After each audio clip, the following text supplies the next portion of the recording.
afternoon, everyone. Welcome. For those that I haven't had the opportunity to meet yet, my name is Shannon Full. I'm the new president and CEO of the Fargo-Moorhead West Fargo Chamber. I want to give you a warm welcome and a hats off of appreciation. Thank you for joining us today. We're really excited. This is our final and fourth kind of piece of this legislative preview series that you've seen. But today we're going to focus all on the federal delegation, which is going to be very insightful. We're really very fortunate to have our delegation joining us today. Thank you for joining us. Thank you for the partnership and your leadership in Washington and here at home. Welcome to everyone again that's attending. All of our members, as you know, advocacy is a very strong cornerstone of the work that we do here at the Chamber. It's really important to our members and our stakeholders. We're really also really grateful for the fact that we're able to do this work and have great relationships on both sides of the aisle, both sides of the river, at the local level, the state level, and the federal level. So thank you to our public policy committee sponsors. You saw those on at the kind of the placeholder at the beginning of the event. But this is why we are able to bring great summits like this. So AE2S, Blue Cross Blue Shield of North Dakota, Bremer Bank, First International Bank and Trust, Moore Engineering Incorporated, and Sanford Health. Thanks for the continued partnership that we get from you. It really does mean a great deal to us. In a moment, I'll introduce our presenting sponsor and our moderator there, but also wanted to give a big shout out to our internal team. Katie and Mason have put a tremendous amount of work into putting these 4 sessions together and have done just an exemplary job. I'm really grateful to be working with such a dedicated and passionate team. So thanks to the 2 of them and the rest of my team here. So moving on now to our presenting sponsor, Primacy Strategy Group. We've also had the great opportunity to work with Primacy as the presenting sponsor. The policy experts at Primacy will actually moderate and have been moderating each of our sessions. So we're really looking forward to that. You can find find out more about Primacy at our website. But also, I'm sure Ryan will share theirs with you as well. So at this time, I'd like to welcome our spectacular moderator for this afternoon's conversation, our federal delegation conversation, Ryan Kelly. Ryan's the president and CEO of Primacy Strategy Group. Ryan, I will turn the show over to you, and thanks for everything. Oh, you're muted. Don't you love this? You're muted, Ryan. All the joys of virtual living. You'd think after 9 months we could get rid of the mute problem. Well, thank you, Shannon. And let me join in the chorus of voices that are giving you a very warm welcome, deservedly so, as your new position of President and CEO of the Fargo-Moorhead West Fargo Chamber.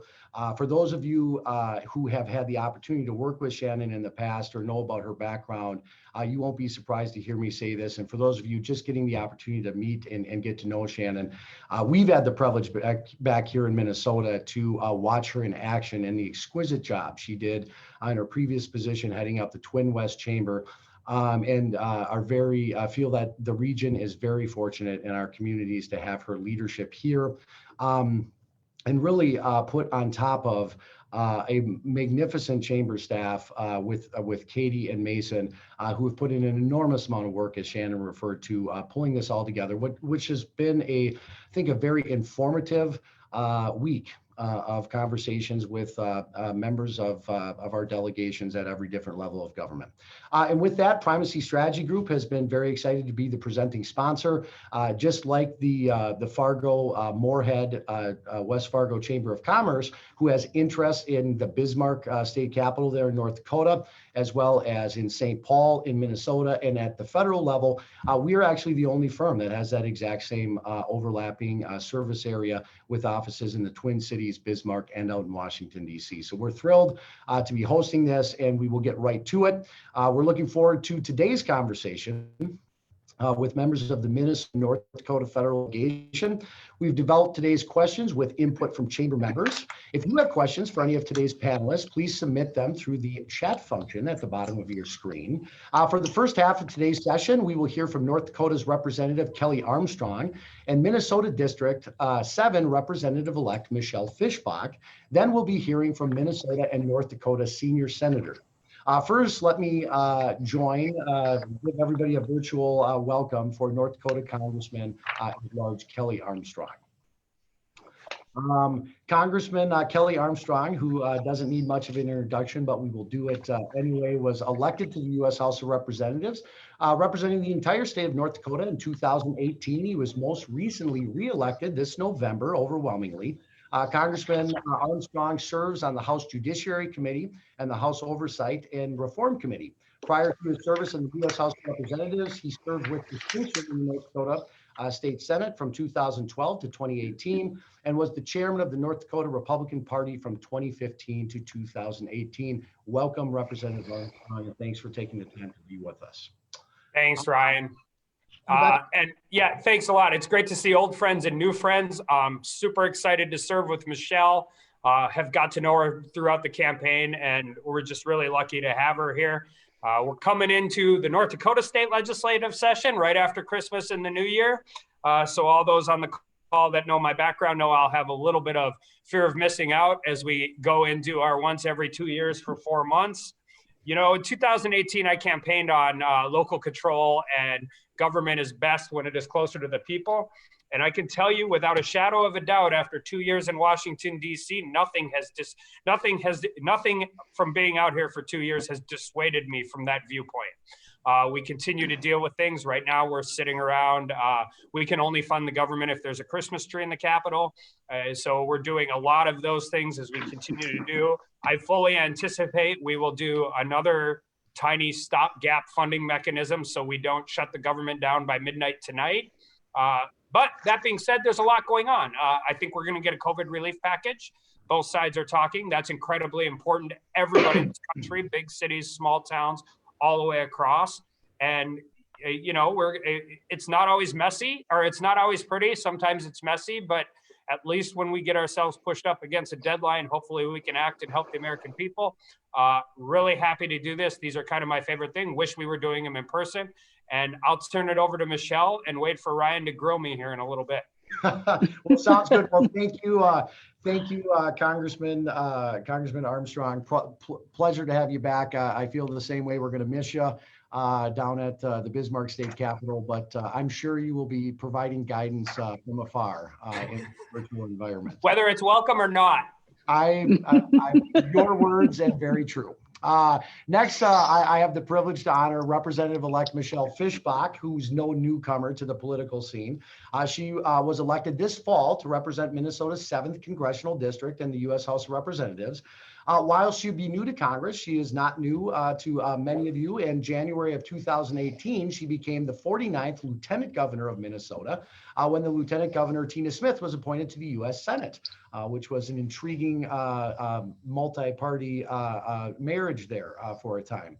In addition, Representative-elect Fischbach was the first woman to serve as president of the Minnesota Senate from 2011 to 2013. And then elected again by her colleagues in 2017. She was first elected to the state Senate in Minnesota in 1996 and served until 2018. Please help us welcome Representative-elect Fischbach for her opening comments here today to our group. Well, thank you very, very much. And I noticed that I got a standing ovation. I don't think Kelly got one. So I'm just kidding. Certainly in my conference room, you did, Congresswoman. There you go. Thank you very much. But in all seriousness, I am just thrilled to be here. And so thank you for putting this together. I am honored to serve the 7th District in Congress. And I will just tell you, we have been, since the election, we have been working hard. We need to be putting together a staff. We start January 3rd. We're sworn in. We're putting together staff. We talked a little bit earlier before offline about I'm going to be in the Longworth building in 1237, move in there the day of swearing in, but we don't have anything official until then. So I know we are putting together, we have one office, we're going to have one office in Wilmer for sure. And then I think we're going to Moorhead but that's still up in the air until the 3rd. So we, like I said, we are just working hard. We're doing committee selections and things like that right now. But I am excited about having a conversation, and I'm excited about getting to meet everybody in person. It has been a very interesting campaign, one that many of us will remember, where most everything was done by Zoom or on the phone, but want to get out there, get to those parades. I'm hoping this summer is going to be a great time for that, get to those county fairs and make sure we just touch base with everybody in person. I think we touch base with a lot of people on Zoom and by phone, but in person will be much better. And I am looking forward to serving with Kelly and the rest of the delegation from Minnesota and North Dakota and South Dakota, and getting to work in January. So thank you very much. Looking forward to answering questions and having a discussion. Thank you, Representative-elect Fischbach. We're glad to have you, and obviously want to wish you the best of luck at this very important moment in our nation's history. We'll get right into the questions. First and foremost, I want to ask a question that's very timely and obviously on folks' mind. We've asked all the panelists the question this week from all parties and all different levels of government. When it is your time, your allotted time, and your number comes up to have the opportunity to take the vaccine, will you roll up your sleeve and take the vaccine? Looking for a yes or no answer if possible. Yes. Yes. That was an easy Sure. one. Are they all going to be this easy? We aim to please. We want to get through a lot of stuff today.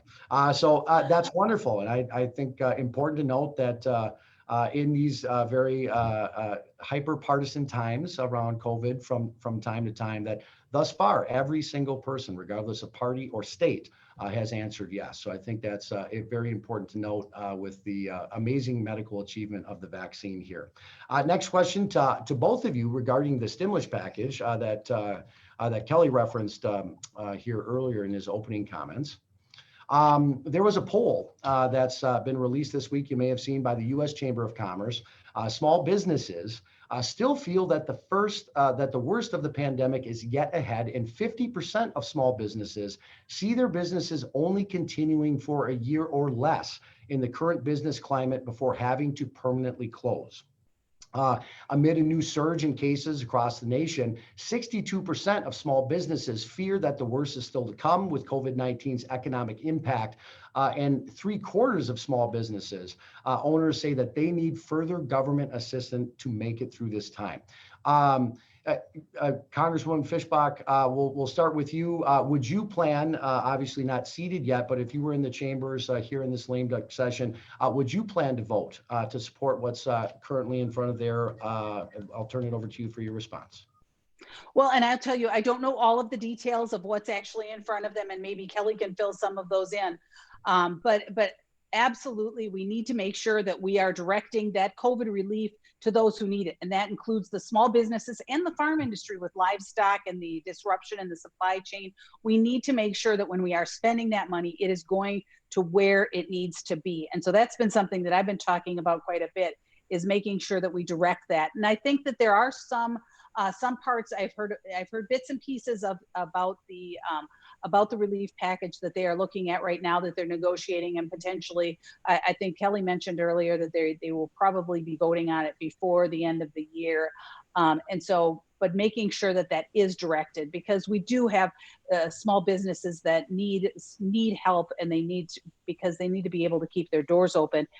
And I think it's particularly evident in Minnesota, where Governor Walz has shut down quite a bit, and especially those border areas where right across the border in North Dakota, businesses are open. And so we need to make sure, particularly in Minnesota, that we are helping those businesses out, and we are directing. If we're going to be spending money, let's make sure it's going where it will do the most good. And so that's what I have been looking at when I've been talking about COVID relief policy that has been going through. But maybe Kelly can fill in some of the details of what's actually in the package, if he's got them yet.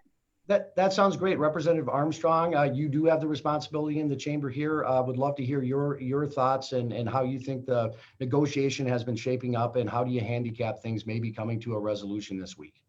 So, yeah, I think part of the issue with this is, this new plan, and we support it.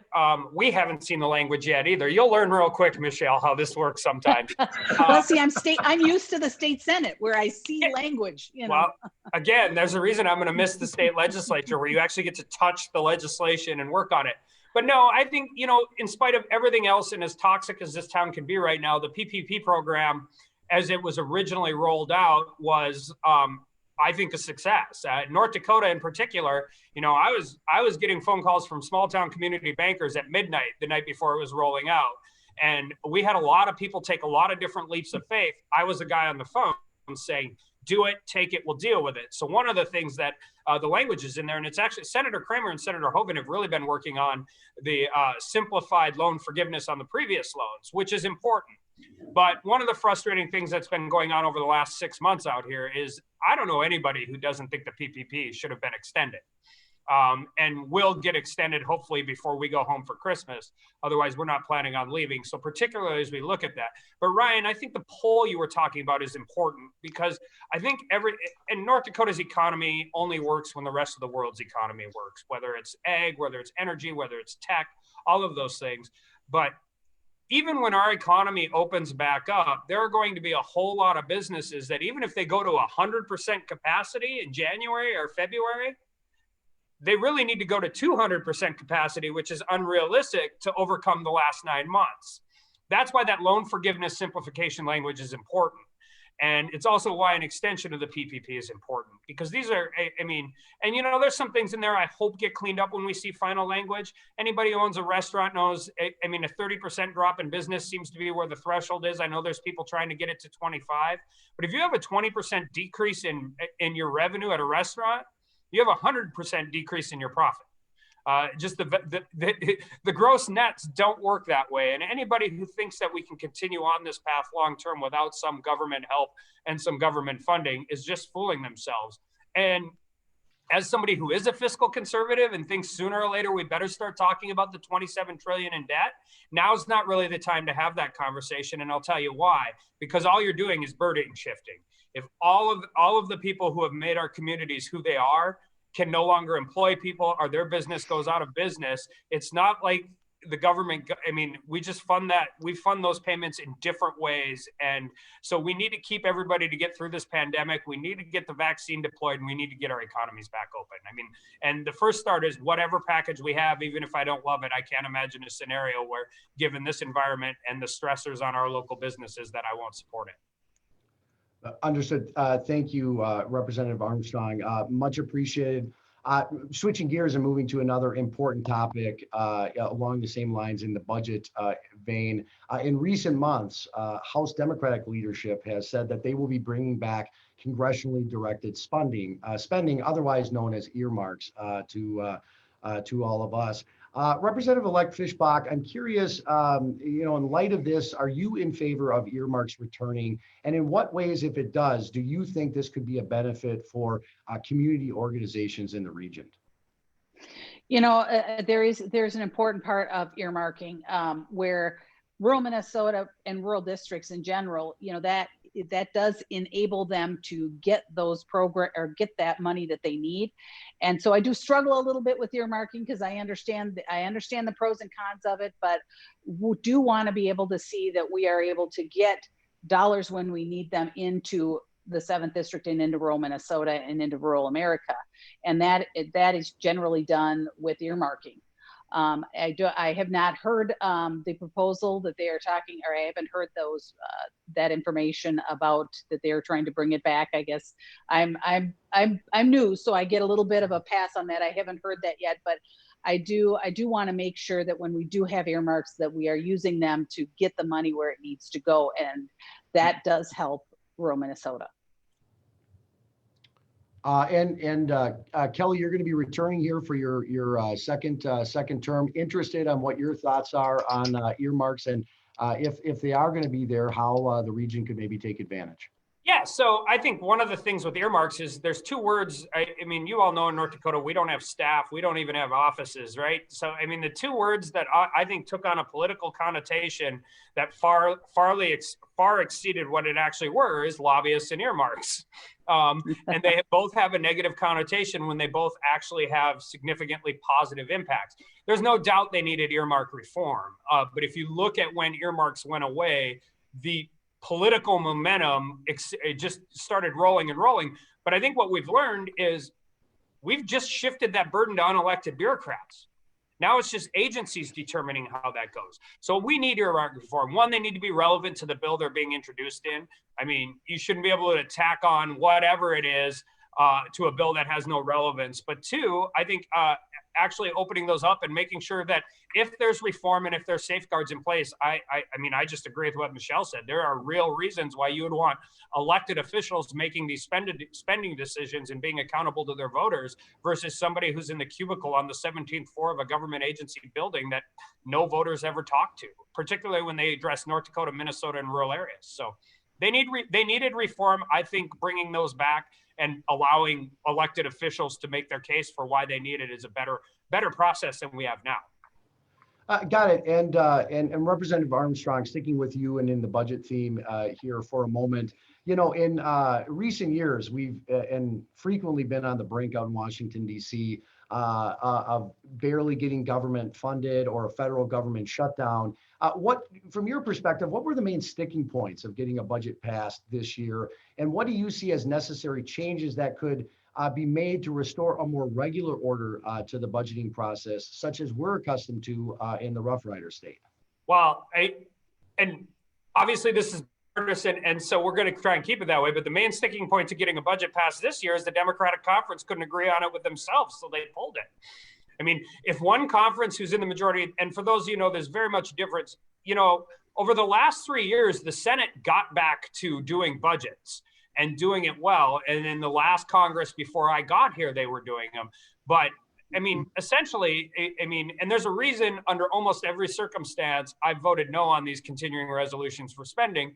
And I'll be frank, I'm going to be really frustrated on this one as well, because I can already tell you what's going to happen, Ryan. We're going to get it, and we're going to get 6 hours to determine whether we're voting for it or not.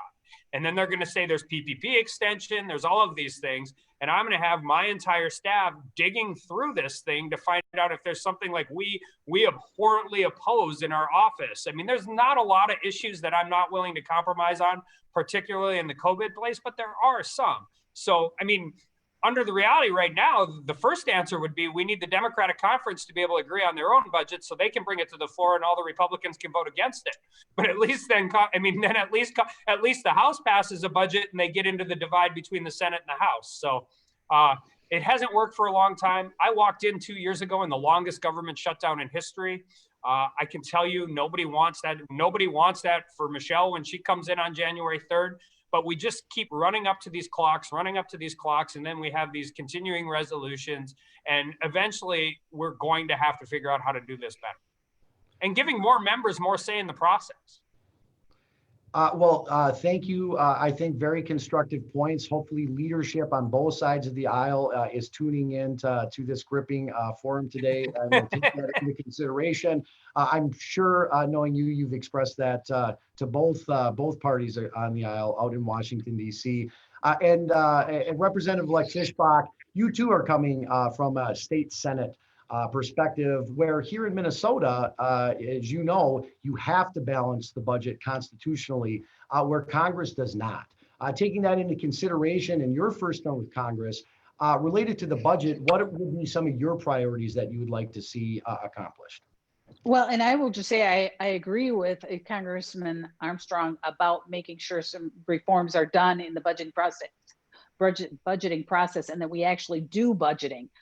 Because the continuing resolutions are not the way to run government. And I was always very concerned. And we did have a balanced budget at the state level, but I am still even concerned about zero-based budgeting. And maybe that concept doesn't necessarily go nationally, but looking at everywhere we spend money and examining if it's being spent wisely and if we still need those things and where we're spending our money is absolutely something that should be done on the federal level. And there is budgeting reform that needs to be done, making sure that we are getting budgets. And so I am concerned about that. And I will express my concern about it to leadership also, along with Congressman Armstrong, to make sure that people are understanding that we need to do that, because it is very frustrating for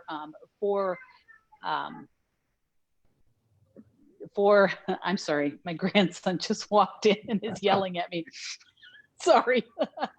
But you know, they're very, and now my husband's chasing him through the kitchen. So, but we do really need to address that budget and make sure that budgeting process, and make sure that we are looking at things and we are really spending taxpayer dollars wisely. Well, thank you, Representative-elect Fischbach. I'm sorry. No apologies necessary. We've all been on this new virtual environment, and it happens all the time. I'm glad to see that your expanded pod is strong with you today. I do want to circle back, and actually, I would feel very remiss. We're here at a chamber platform today. And I was interested, 501c6 organizations like the Fargo-Moorhead West Fargo Chamber of Commerce were excluded from what I think has been generally a wildly successful program with PPP. I know there are those, my CFO, one of them, greatly hoping that Senator Hoeven and Senator Kramer can get this simplified for the forgiveness process. But curious what your thoughts are on 501c6 organizations being excluded, because the chambers, they have employees and people that they need to keep on just like every other business or nonprofit. And maybe Michelle Fischbach will go with it first. And I will just say, I am not, I wasn't there. I don't know exactly why they weren't included in that. I know there was 501c3s were, don't know why the others weren't, but maybe Kelly has a better answer for why they weren't, and if they should be. Certainly I understand that you have employees, you run a business essentially with employees, and making sure that your programs are going, but maybe Kelly can respond a little bit better to why they weren't included. Yeah, I think some of the reasons they weren't included were political, but again, Ryan, this is hard to say without the final language, but at least the framework involved had 501c6s. There was a cap, I think 150 employees in the new language going forward. So this is one of those things as the new package comes out, whether there were political reasons or it was an oversight, and that is one thing that I think we should recognize in a lot of these programs, which is why the delay between the last two programs can be a little frustrating, is some things just got missed. For as quick as everything went and everything, but everything that's been rolled out should have them at least under 150 employees covered. Now it's just a matter to see if it makes it into the text. Got it. Well, I'm sure Shannon, in her new expanded role, will be watching this very closely, and will probably be asking for your cell phone numbers after this forum today. So, and I know you guys would take her call. We'll keep things moving right along. Representative-elect Fischbach, start with you here again. You obviously defeated a well-entrenched incumbent, Colin Peterson, who is a strong supporter and leader in the agricultural industry. What are your top priorities in your first year as a Congresswoman, and how will you advocate for sound ag policy, not only for those in the 7th district, but across the region and the country?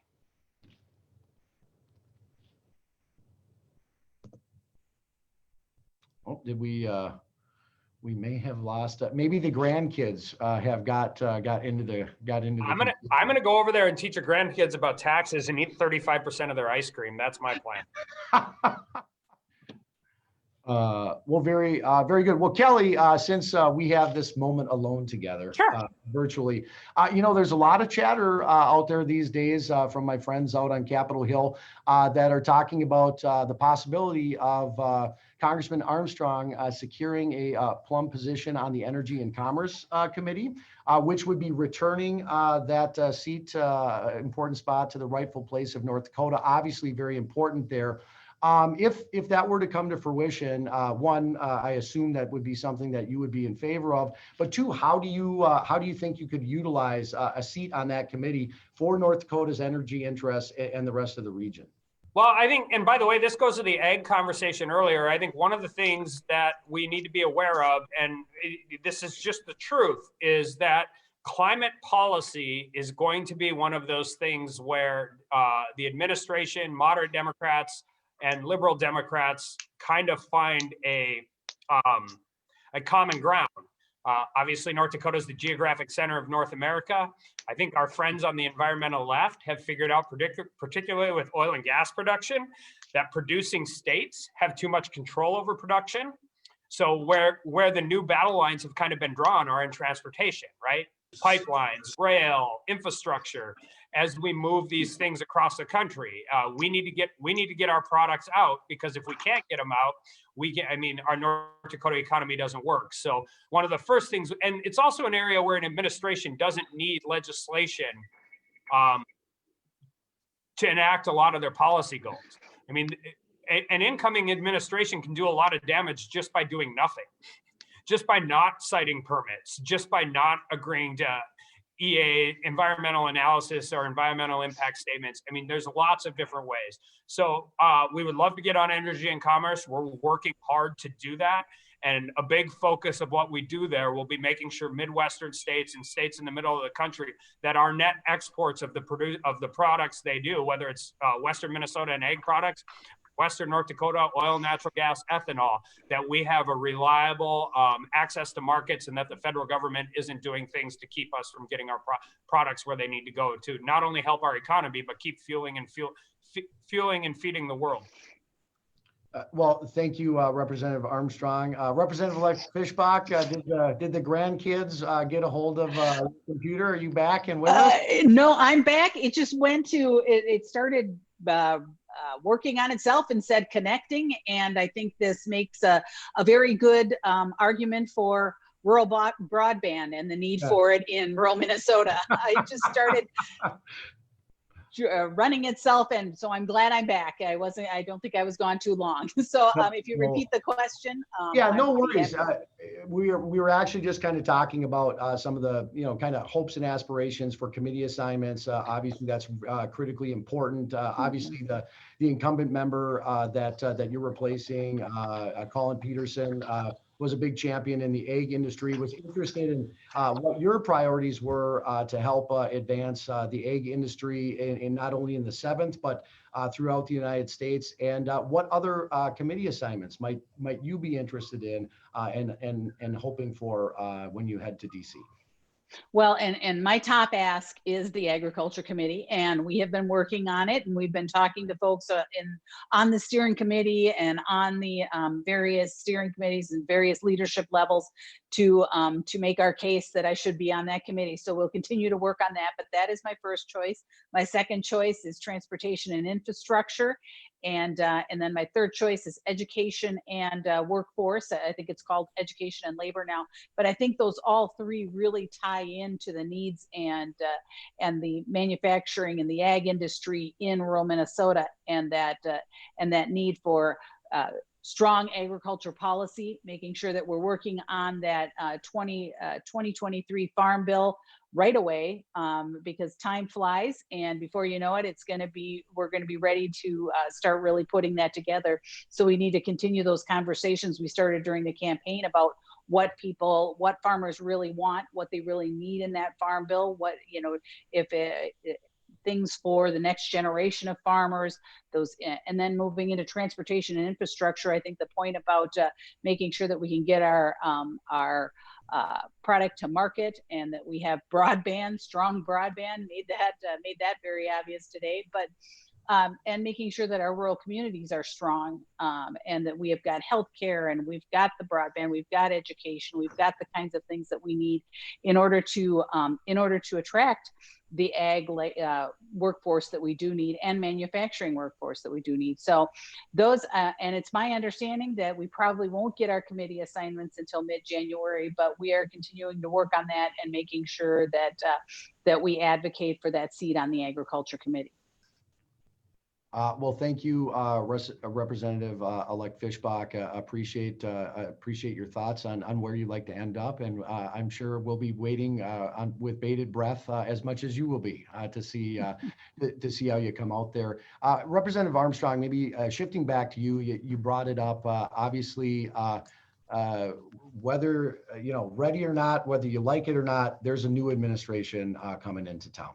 And I'm curious, as you're thinking through the thought process with yourself, caucus members and that, how do you plan to collaborate and continue to get things done with a new Biden administration, and particularly some of the priorities that they've outlined in their first 100 days in their administration? Yeah, so I think past history is probably your best predicator of future results. Even being one of the more conservative members of the North Dakota State Senate, I ended up co-sponsoring more bills with our Democrats than just about anybody. Even in the middle of a real toxic judiciary environment over the last 2 years, we have found areas where we can work with both sides. One area, obviously, that's really important to me, always has been, is mental health, addiction, criminal justice reform. We've had the opportunity to develop quite a few relationships on those issues. And actually, Cedric Richmond, who was on the Senate or House Judiciary Committee, is going to work for the Biden administration. And him and I have collaborated on some of those issues. So I think there's plenty of places where we'll be able to do those things. And when it's appropriate and we think it's good for North Dakota, good for the country, we'll work with anybody. And when it's appropriate and good for North Dakota and the country to stand up and fight, we'll do that as well. Lawyers get a bad rap, and they should, for a lot of reasons. The one thing we're really good at is fighting with somebody at 10 o'clock in the morning and working with that same person at 11 o'clock in the morning. And I can probably, we've had one area that that's gotten more attention. I'm glad it's gotten attention is, we had that antitrust investigation in the Subcommittee of Judiciary. And that really was, even in that committee, a very bipartisan effort that both sides, Republicans and Democrats, worked really well with each other. Now, we're not going to agree on the solutions. We have broad differences on how antitrust law and legislation should be applied. But it showed that Congress is capable of working with each other on something that I think is a really tough issue to get a handle around. Thanks, Congressman Armstrong. Representative-elect Fischbach, kind of same question to you in the first 100 days of the new Biden administration. What's going to be your kind of strategy and tactics for engaging as you head to our nation's capital? Well, I will tell you, when I was in the Minnesota Senate, I was in the minority. I was in the majority. I was in big majorities, little majorities, minorities, all different. But what I was able to do was always to get things done. And I was able to work with the people that we needed to work with without compromising our principles, but making sure that we were doing what needed to get done for the people in Minnesota and in my district. And I will continue to do that in Congress and work to make sure that we are getting what we need in the 7th district, and that we're getting the kinds of programs and the kinds of funding that we need in the 7th district, and making sure those things are happening. But I did learn to work in a variety of situations, and I will take that experience and work in Congress that way. Well, thank you, Representative Fischbach. We are getting close to our time. Maybe opportunity for one last question. I guess I'd be remiss, especially this being a chamber event, if I didn't ask, obviously there's a big package that's got a lot more consensus around it, but obviously they've bifurcated out the piece where you've got the business liability protection piece versus, kind of local and state aid, both critically different components for different reasons.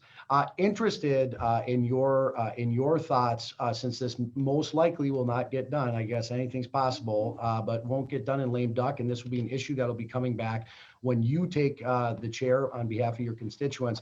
How do you think a compromise should be brokered, and how might there be a way to thread the needle on that?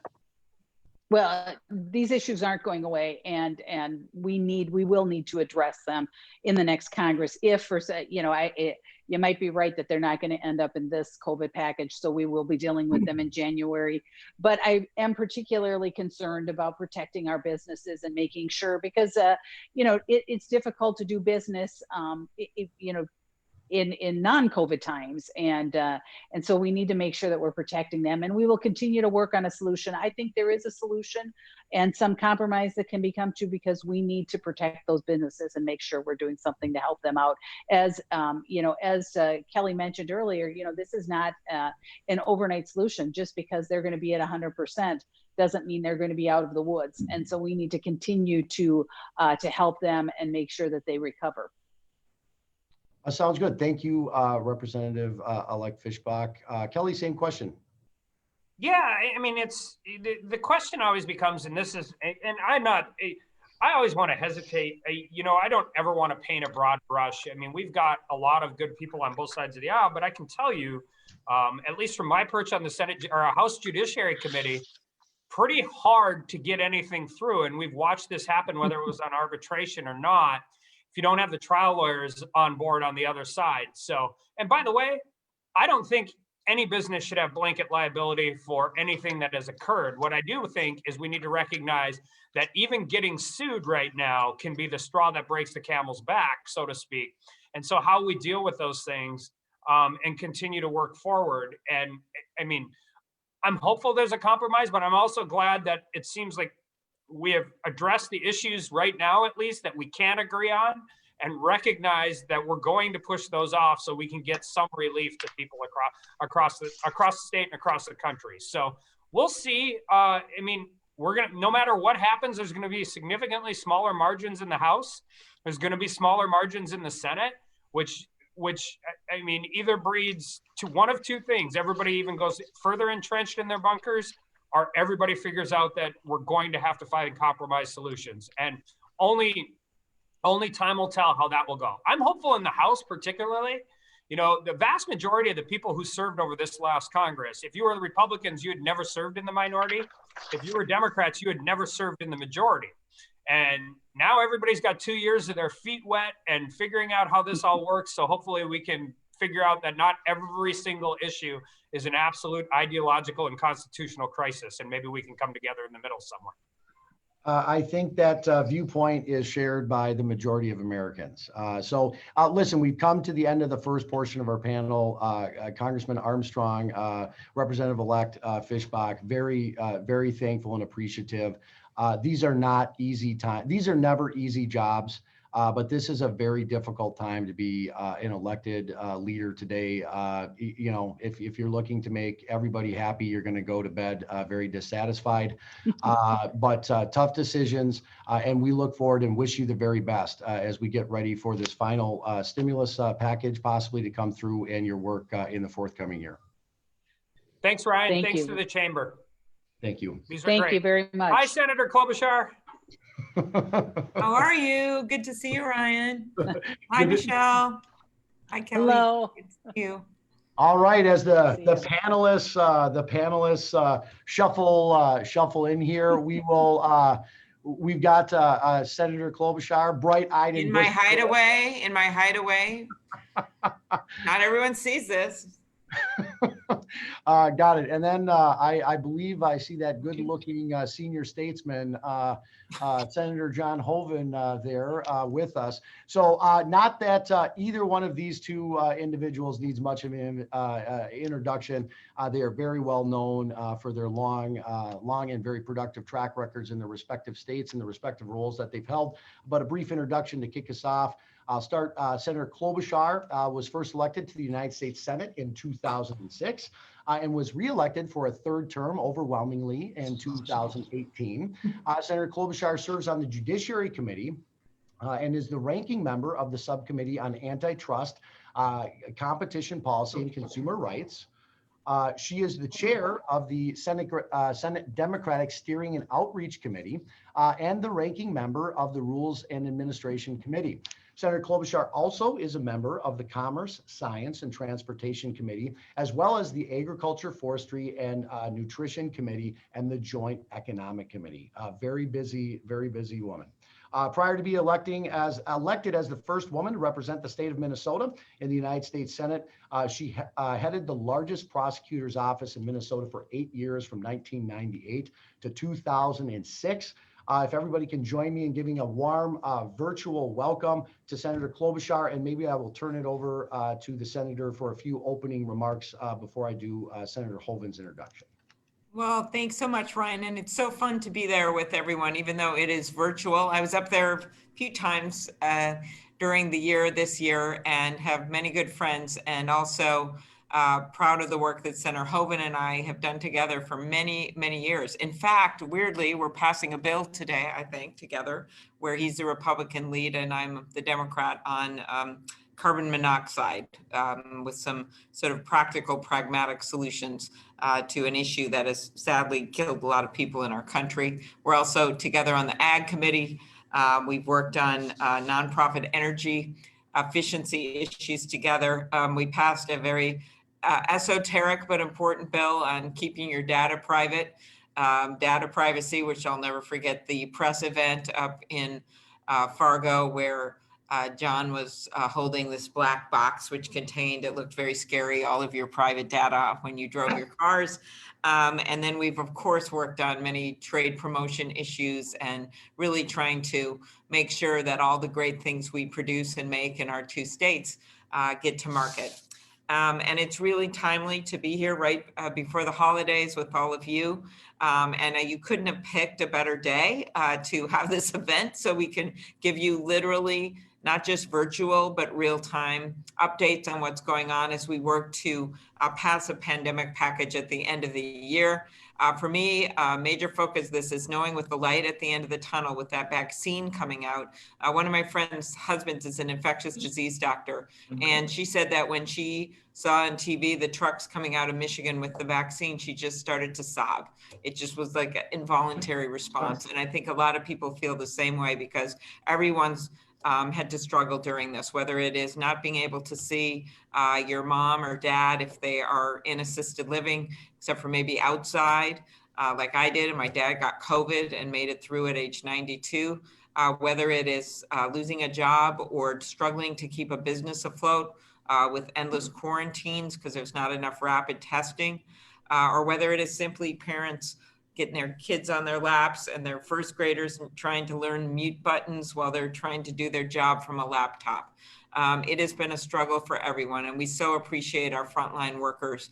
And that's why we are here, and I'm staying here until we get this done. Been here since Thanksgiving, working to make sure that we've got a bridge to that light at the end of the tunnel. And that means pandemic relief at the end of the year that's really focused on, one, the vaccine delivery, and there's going to be plenty of money in there to help pay for that.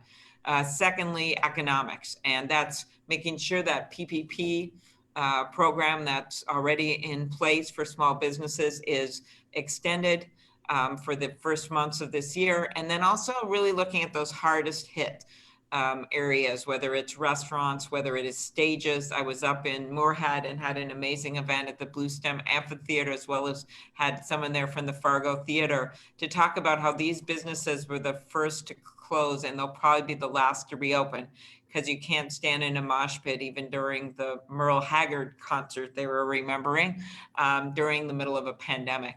And so we're really excited that this package includes the bill I did with Republican Senator John Cornyn of Texas in full to help the stages. And I got a lot of really sort of some big, positive, optimistic, spiritual help there being up there in Moorhead when we did that event. It was this beautiful day at the Blue Stem, and it made me feel even more focused on getting that bill done. And we've, I think to a lot of people's surprise, got huge bipartisan support, 60 authors. Senator Kramer has been helping us with it, and so we're excited about that.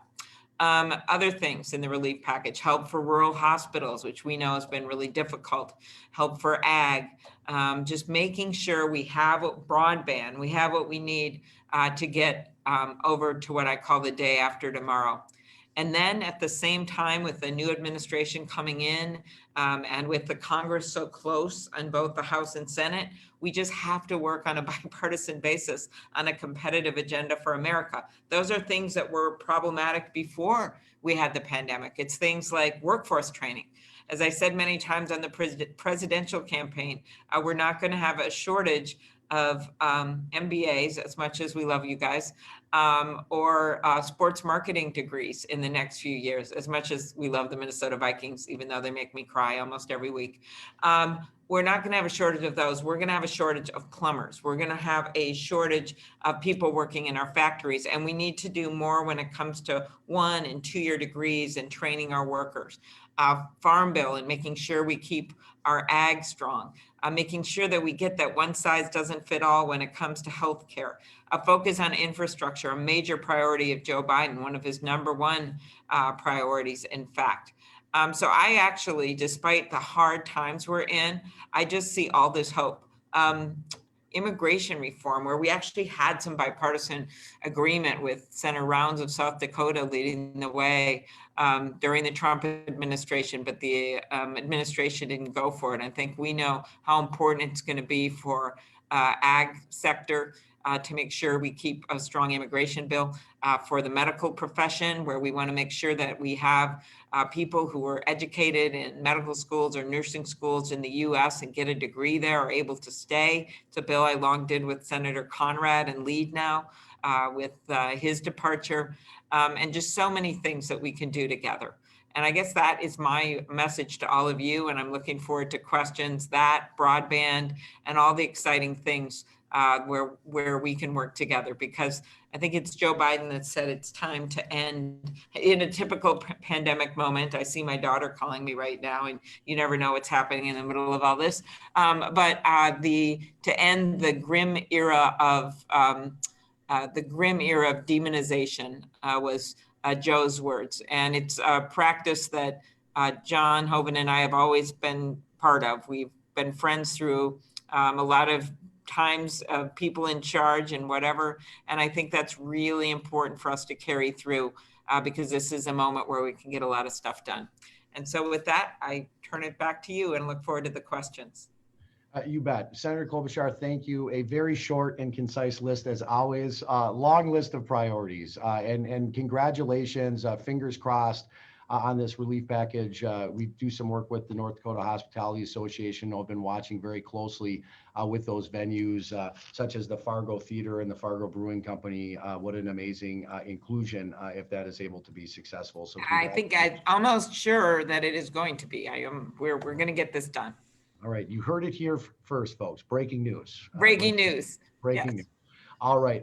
Thank you, Senator Klobuchar. Next, I will turn it over to Senator John Hoeven, who was sworn in as North Dakota's 22nd U.S. Senator in 2011. He is serving his second term. Senator Hoeven served as North Dakota's governor from 2000 to 2010. He serves on the Senate Committee on Agriculture as well as the Committee on Appropriations, where he's actually chair of the Ag Subcommittee. He serves as a member of the Energy and National Resources Committee and is the chairman of the Committee on Indian Affairs. Please help us in giving a warm virtual welcome to Senator Hoeven for his opening remarks. Thanks, Ryan. Great to be on with you, and also with Senator Klobuchar. Great to see you, Amy, and always great to work with you. And she did a great job, as always, going through many of the things that we've worked on. And of course, we continue to work on many things. And she really is good to work with, just across the whole spectrum of issues. And of course, we're both on the Ag Committee, and Ag is always kind of #1 with me. Mm-hmm. And so I really look forward to continuing that relationship and working on. Thanks, John. Yeah, no, I mean it, Amy. You do a great job, and really enjoy working with you. It's been fun to have her up in North Dakota.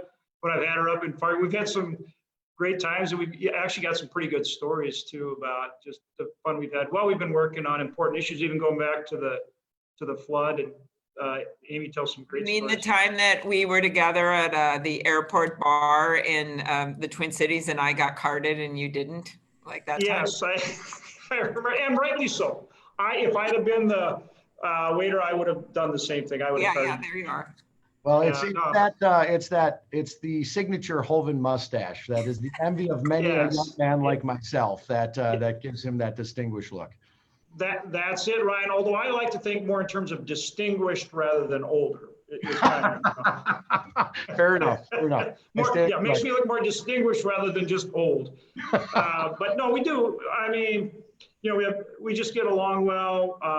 We like to joke, but we work on a lot of issues together. We've been able to pass, I think, some pretty good legislation. And I do remember the electronic data recorder press conference where, as Amy described it very well, but we ended up passing that bill, and it's about people's personal privacy. So it's good legislation. Same thing in the area of ag and other areas that she referenced as well. And we want to keep doing that. And of course, right now we're working on getting a year-end funding package done. There's so many things that go into it. Amy described some of those things, but also then we will attach to it a COVID relief package. And that really is important. The PPP for, you know, the chamber and of course the Fargo-Moorhead West Fargo Chamber does such a great job, as do all the chambers, of representing small business across this country, which is the backbone of our state's economy and the backbone of America in terms of jobs and job creation. And so things like that PPP are very important to help our small businesses out through this pandemic, as well as help for those folks that are unemployed, we think is very important too.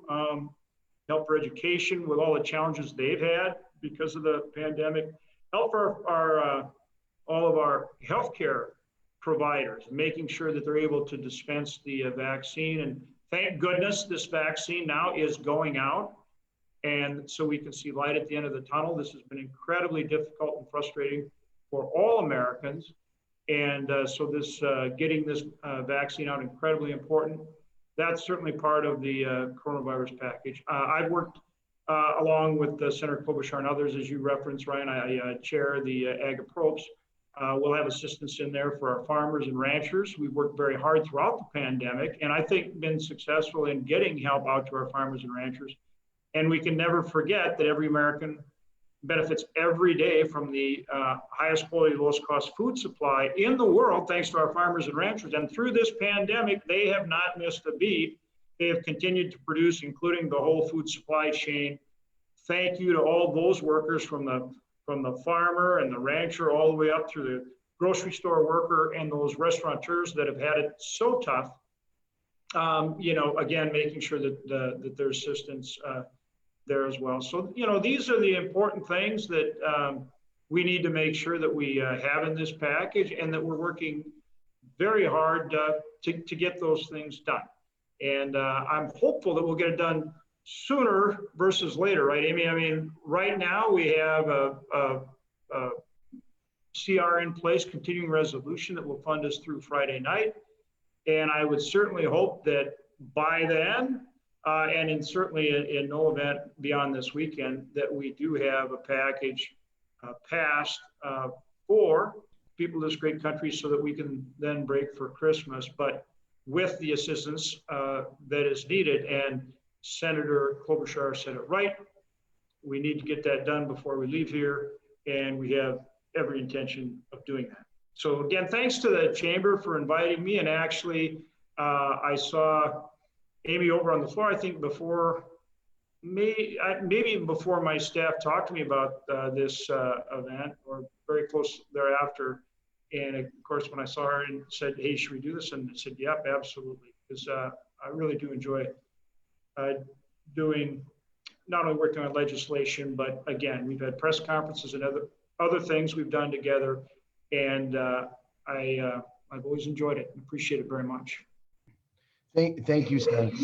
And we do truly appreciate it. We know how busy your guys' schedules are, and a lot to be cramming in here before the end of the year. So we really appreciate it. Maybe Senator Hoeven, I'll just pick up on a couple through lines in your opening remarks. You might have heard a piece of this in the previous panel, but I think the PPP has obviously been something that I think has enjoyed a lot of success, regardless of party or affiliation and the like, to those who need it most.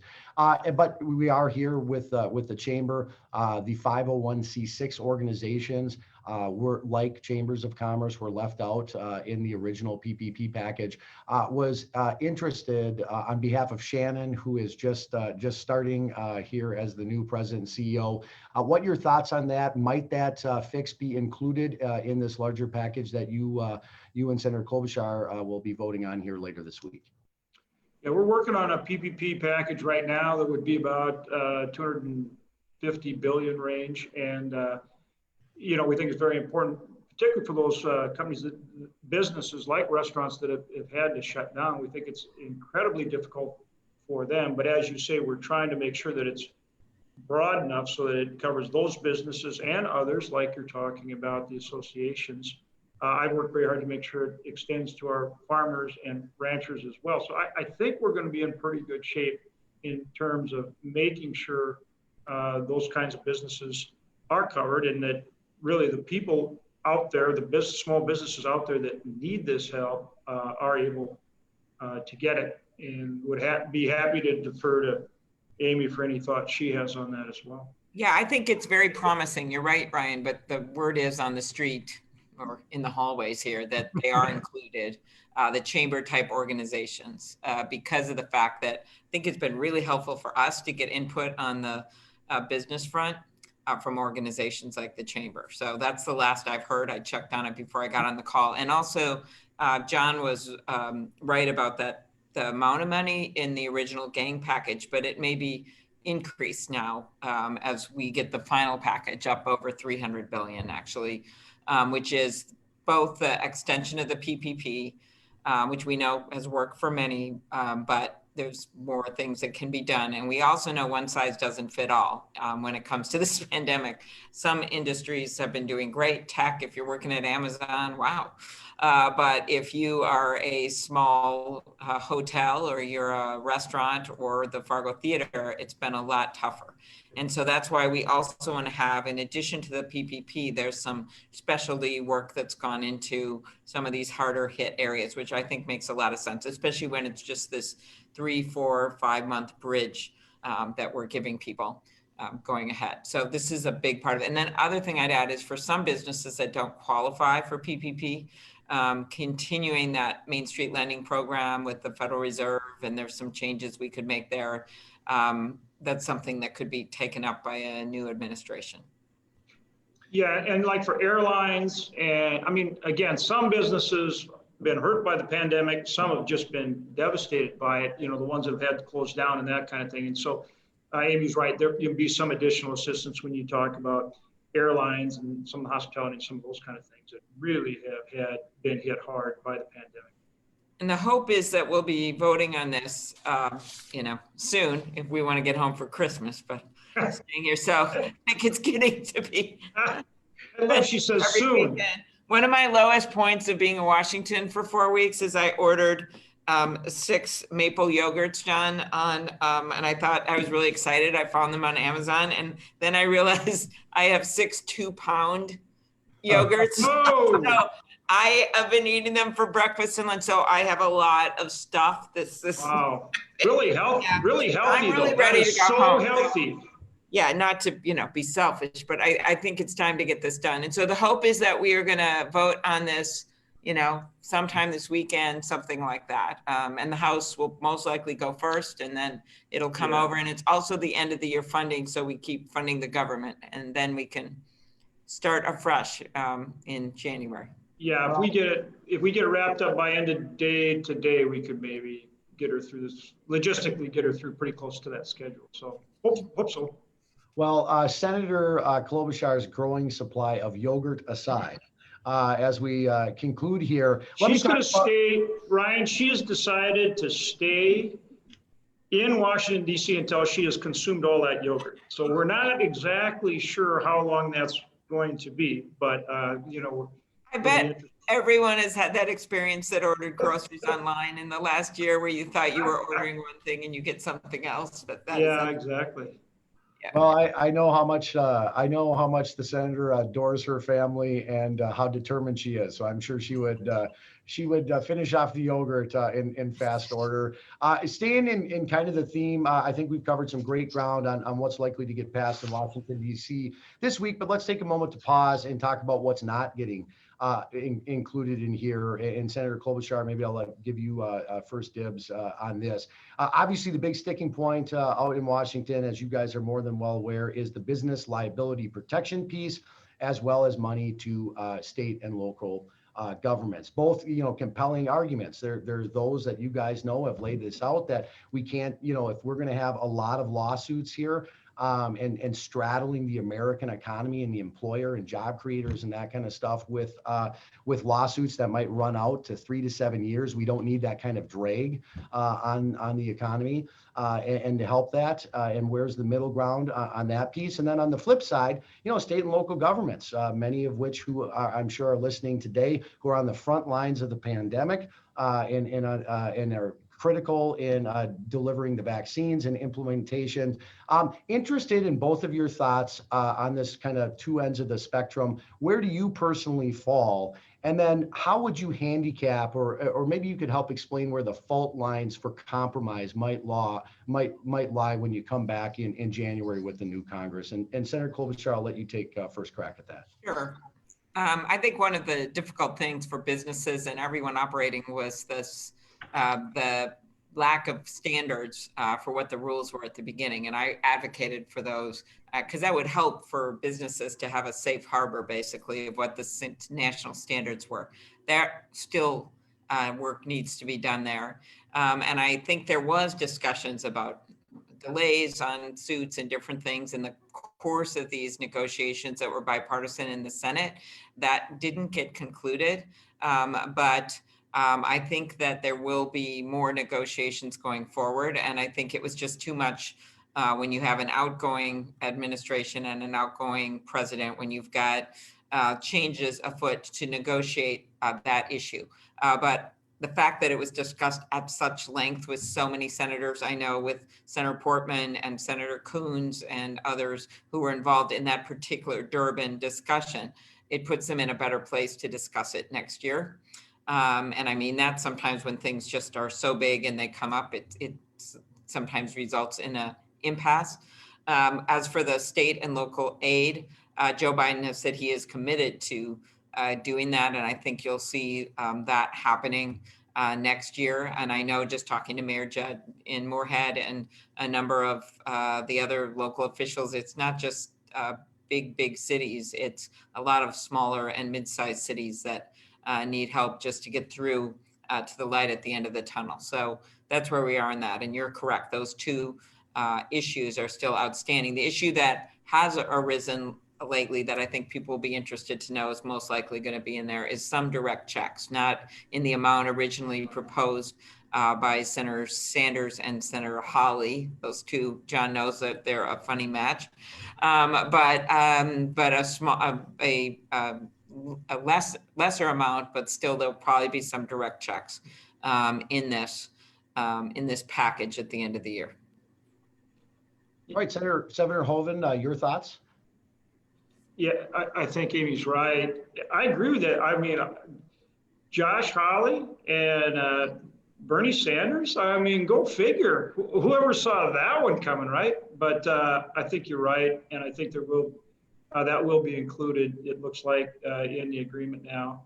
No, I think Amy summed it up really well. Obviously we want to see the liability protection in there. We think it's just really important. And it's not just important for our small businesses. It's important for organizations like yours, Ryan, and other nonprofits, and for our universities, for example. So it's not just businesses that need it. There are many other organizations that need it as well, and we wouldn't want them to. They've already suffered because of this pandemic, and they shouldn't have to suffer more because of it. So we think that's very important. But I think Amy's summed it up the right way. I don't think you'll see either one in this package. There have been various efforts to negotiate both. But if I had to say, I don't think I think those two will more likely at this point not be in this package, but will be something that, as she said, will continue to be negotiated. Thank you for both your thoughts and remarks on that. We'll look forward to see what happens this week, and then in January when folks pick things up with the new Congress after the holidays. Before I leave COVID, I wanted to ask a question. It's something that we've asked each of the panelists throughout the week, and that is, when you're both young Senator Hoeven, virile, healthy individuals. When that time comes and you have the opportunity, when your number comes, to have access to the vaccine, will you both roll up your sleeves and be vaccinated? Well, Amy and I talked about this, and so and a very serious, heartfelt discussion. And so we both decided that she should take it first, and then we were going to just kind of see, how it went. Is it really painful? Does she start crying or what? No, of course. Yes, I'm more than ready to take it whenever. And, but what I would say, Ryan, is, we should do it in a way that makes the most sense, for everybody. In other words, they're out there right now giving it to healthcare workers, those people that are on the front lines, that's great. And, and then whether they go on to seniors, people in nursing homes, those kind of things, vulnerable population, people that may have conditions that make them more susceptible to or are more at risk for COVID, all those kind of things. So, and I'm pretty sure Amy's going to say the same thing because I know her pretty well. And we're ready to go, and we'll take it whenever it makes the most sense for us to do it. And however we can help, in terms of doing it as far as our overall pandemic battle against the pandemic, we stand ready to do it. Yeah, I agree. And I also think it's going to be really important with the business leaders on the call that, there's some bad information out there on the vaccine, and it comes from all sides. And we had this happen in Minnesota. We actually had a huge increase in measles in some of our communities because of years back, because people, and I think it's going to be really important for all of you when that time comes to make it clear how important this is for our economy, that we basically get rid of this virus, that we slowly but surely we're going to reduce it because of the vaccines. And there's going to be vaccines that will be one dose only, we hope, coming out soon. There's 2 already, one's I hope going to get approved today, I think. And then we're going to go to some additional ones. And the other thing I want to make clear, so what I'm doing is actually asking all of you in your own communities and clubs and whatever you're doing, I think it's really important to make it clear that the science is on the side of these vaccines, that I think Mike Pence is getting one tomorrow or today even, or one of these days. And that we just got to make it clear that this isn't some partisan fight over this, that people should get the vaccines. Well, it is interesting note, and you guys probably missed this opening comment. It is something that we have asked all the different elected officials, Democrats, Republicans, state legislators, federal, and I think it's interesting. I mentioned earlier, as hyper-partisan as sometimes areas of COVID have gotten, it's really heartening to see that 100% of our panelists here and our elected officials in the region at every level of government that we've interviewed and discussed with today have agreed that when their time comes, they will roll up the sleeve. So interesting point of note. I thank you very much for that piece. Moving on to the budgeting process, and we had an interesting conversation with our 2 congressional members that were on previously. As both of you guys are most likely aware, the Democratic House leadership has agreed to bring back earmarks and congressional directed spending. Interesting on the Senate side, that hasn't been as clear cut. Interesting, maybe Senator Hoeven will give you first crack if I've got my order right at this. Your thoughts generally on earmarks, and are they ready for a return? And is that something you'd be supportive of? And if so, how could that be utilized for our communities regionally here? Well, you got to remember, earmarks have a connotation that that it was congressionally directed spending, but that it was done in a way where it wasn't open and was not open and transparent and went through the proper process. So again, Congress has the role of determining spending. That's our constitutional responsibility, but it needs to be done.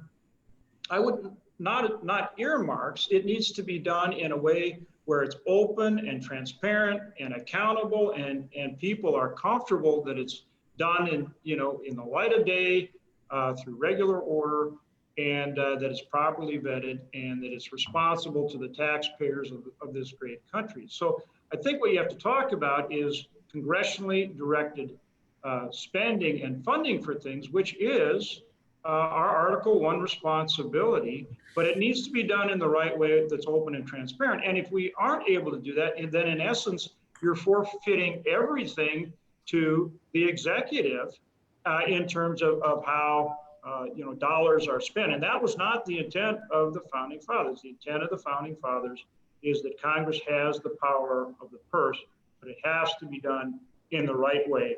And that, as I described, in that open, transparent, and accountable way in terms of how we appropriate funds. And then we have to do it in a fiscally responsible way. We have a large debt and deficit in this country, and that has to be addressed. And we have to find a way to live within our means, fund our priorities, always fund the priorities and so forth. But we've got to do more to address the debt and the deficit. Senator Klobuchar.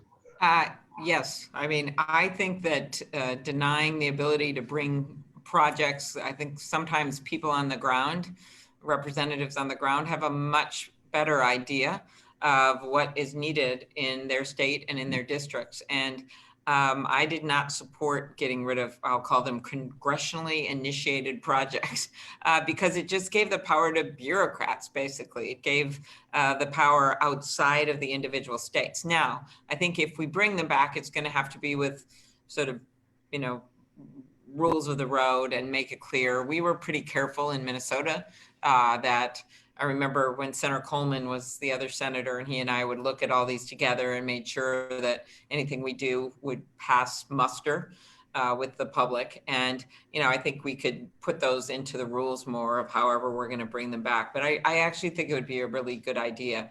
It would most likely still be the same amount of money, and a bunch of the money would come in generically to the states that the State Department of Transportation, say, administers. But it would allow us to pick out certain projects that we know are really important, and working with the House representatives, Democrat or Republican.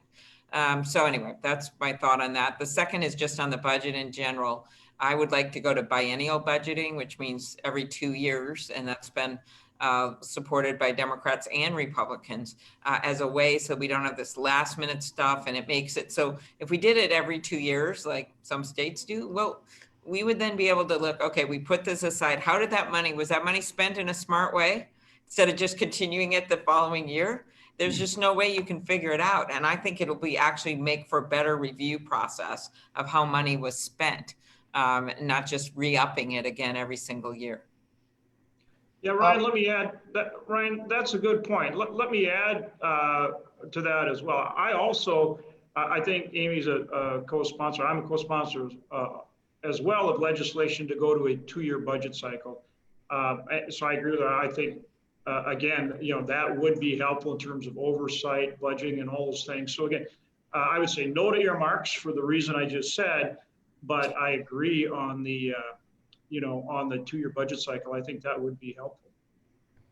All right, very good. Well, thank you, senators, on that. Moving to a topic, and again, I'll start with Senator Hoeven on this. I'd be truly remiss when he was a very, very young virile governor of the state of North Dakota a few years back. I mean, and I think many people would hold this viewpoint, and Senator Hoeven's very modest and probably wouldn't admit to this, but really was kind of the godfather of all of the above energy, and really helping the state of North Dakota really attract and turn into the energy exporter that has become, doing landmark things that haven't been done in other states, such as the Empower Commission and bringing all the generators together and the like.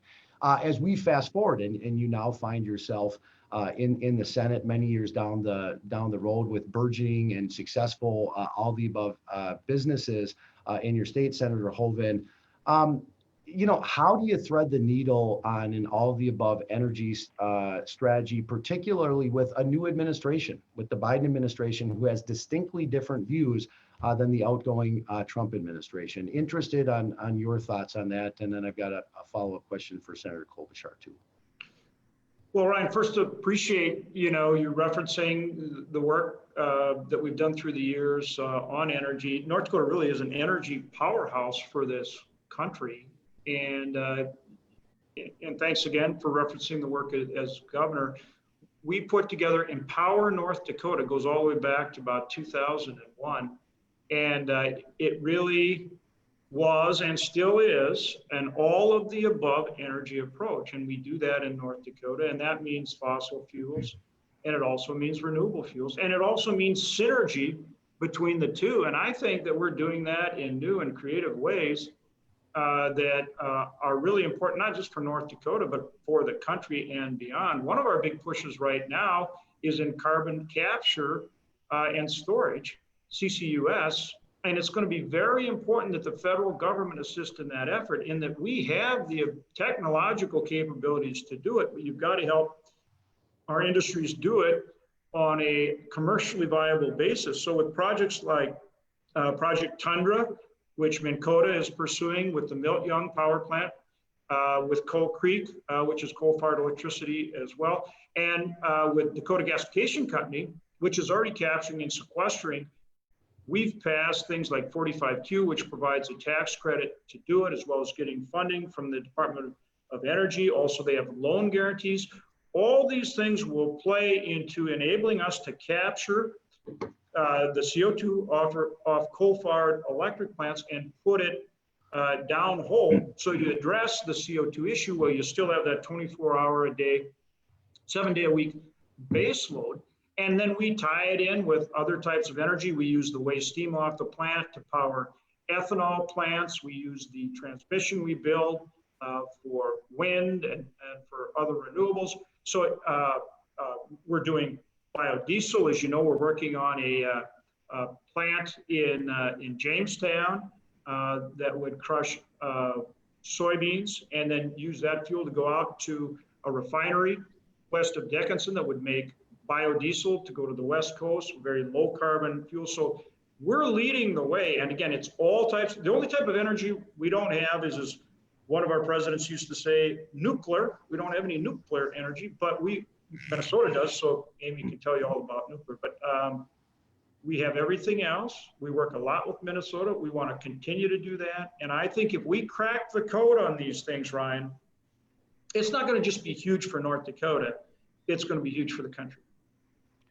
And possibly the globe, developing countries that could take advantage of that technology. Yes. As Right Senator Klobuchar likes to say, in America, we create and innovate for the rest of the world. Senator Klobuchar, moving over to you, same topic area, a little different hue. Both of us, having known you a little bit, have roots on the Iron Range. My mom's side of the family is from there, and we're first generation immigrants in the booming, bustling metropolises of Marble and Keewatin. I know you know the area as well and have done a lot up there and enjoy their 4th of July parades and the like. But obviously, there is a time to draw a little bit of a comparison where those were booming, vibrant communities and market forces shifted, the mining industry shifted and the like. And as those market forces shifted, people's way of life was under threat and substantially changed.